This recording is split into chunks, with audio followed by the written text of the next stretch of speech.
Lacey Howard here with Third Movement. I want to bring a quick video. When I say quick video, it's going to be a real quick video. I want to ask a question.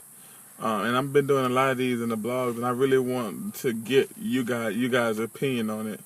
But the question is, are we too end time focused? Is the focus today too much on things to come? Is there enough work going around for today's situation, for the right now? Here's the deal. We have people that are hurting. We have people that's out here that's hurting, that's going through so much.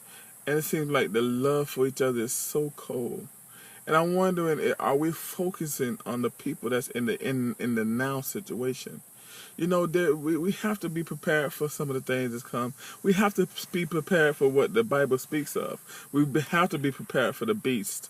We have to be prepared for the system that's being set up right now. We have to be prepared for the coming of the beast. You know, but at the same time, are we too focused on that? I mean, we got now people are arguing over things that are very much not a big matter, a big weighty matter in the church right now. We got people fighting over the rapture. Is it going to be a mid, a pre, or is it going to be a pre, mid, or post? And my whole opinion on this is, compared to what's going on right now, I don't have time to argue about when Jesus is coming back. Long as I believe with you that he's coming back, let's put our focus on the kids. I mean, I just read a story over there about Haiti. Just read a story about how all that money was sent over there to help them out with the hurricane, with the hurricanes. Well, no, the earthquakes. To help them out with the you remember that big major earthquake that happened, I believe, in 2009. All that money went over there and like nothing happened, nothing really changed. Are we too focused on things that's not really prevalent at this moment? I mean, it's gonna come, it's gonna happen, and we have to prepare ourselves. But at the same time, what about preparing people for the right now?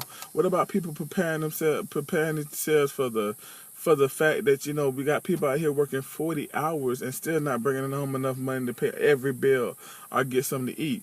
While we got pastors in the pulpit saying and manipulating people, saying, give me your money, you give me this, and God to give you that.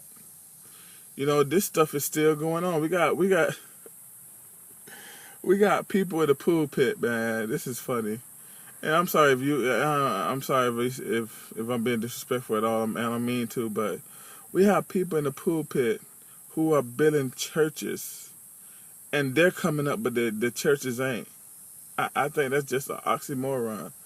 I think that's the dumbest thing I ever heard, because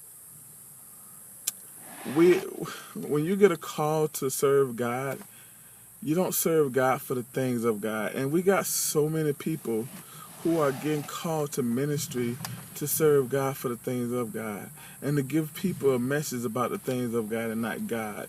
So what will happen now is people are not seeing life changes because of this. We got people, like I said, Haiti. We sent all that money over there, and all these Christian groups was over there, and still the people are the same. You know, people are still hungry.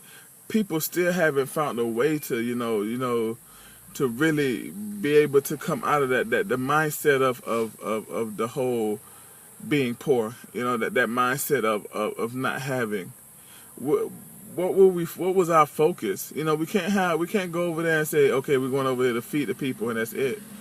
And without giving them a education, a knowledge. You know, I was growing, if you taught a man to fish, I mean, if you gave a man a piece of fish, he'll eat for a day. But if you taught a man to fish, he would eat for a lifetime. And the whole thing is that if we teach people how to take care of themselves, teach people how to deal in this economy.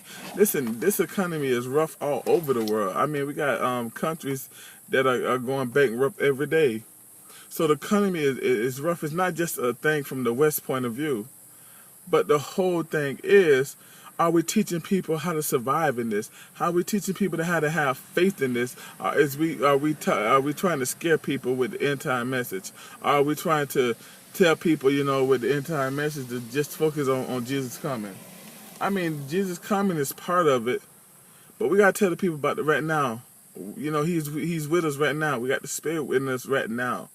We got situation that's happening right now. We got people need love right now. We got people need to be see a picture of Jesus right now. And that's what a Christian is. We're supposed to be a picture of Jesus. So I we have to get back focused to the now. The reason for this message is I read an article on Christian Post, and I put it in the description below. But the article said that that kids are going away, are becoming atheists, leaving the church and becoming atheists at an alarming rate. And some of the things it said that it said the reason why it's happening is because kids are not seeing authentic religion. Kids are seeing people not being able to answer their questions. Not answer the questions of right now. The situation they're in now. We got people that can go in there and go in the book of Daniel and find out this, and go in the book of Daniel and find out that, or the revelations, about the end times, and that's good. And yes, we should be looking at that. But I'm gonna tell you about something, man. When somebody's too end time heavy, man, they're either trying to put fear or they're trying to make money, because we do know that right now one of the most popular messages right now to sell money, especially in the church, is the end time message. The end time message, you can make a lot of money off that now. And I'm not speaking against the end time message, but what I'm saying is we need to have a more focus on it right now. And I really believe that that God have people who are able to make you understand prophecy. I don't think God is raising prophets no more. I don't think God, in the sense of being able to prophesy about what things are to come. He already told you. He already gave you his revelation. He already telling you things that are to come. I believe he's raising people that are really good at making you understand what's going on with that. I really do believe. Now, I'm not saying that God is not raising prophets. I say I don't believe God is raising prophets in the way of prophesying what is to come, simply just because Jesus was his last word. Revelation was his last revelation. Everything was told in there. Everything was told in Revelations. You just got to piece it together. And I do believe God raised up prophets to help piece it together. And all the prophet mean is to prophesy something, to proclaim So if you speak the word of God, you proclaim, and you're a prophet. But what I'm saying is we got to focus. Everybody can't be a prophet. You got some people that's going to be really good at breaking down the prophecies, and we thank God for them. But we need people that's going to be able to minister to people in the right now situation. And if you feel like you're a prophet, that's cool and all. But just ask yourself, are you doing enough in the right now as well as the future? I don't feel like I can read prophecy and understand it, but I don't feel like that's what God is calling me. I feel like God is calling me to really show a picture of Christ, to really faith, to give people faith, to help people build their faith, to help people find relationships with him.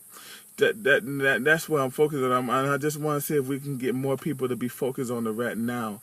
What good is it to Jesus to come if he don't have the people that he wants to go with him or ready to go with him? What good is it, the rapture to happen if nobody's ready to go? And that's why I'm and that's why I'm trying to do this message, is tell people, start focusing on the now. Start focusing on the people that really need Jesus.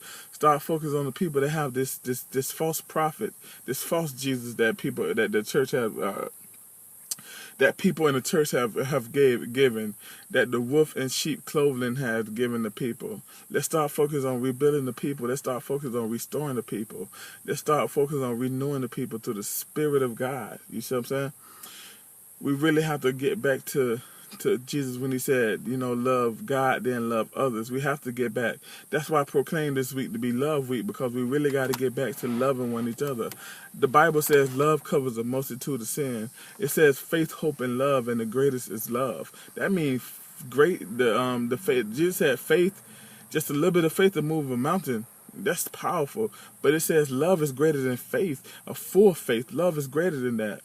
You understand that love is what got Jesus off the cross.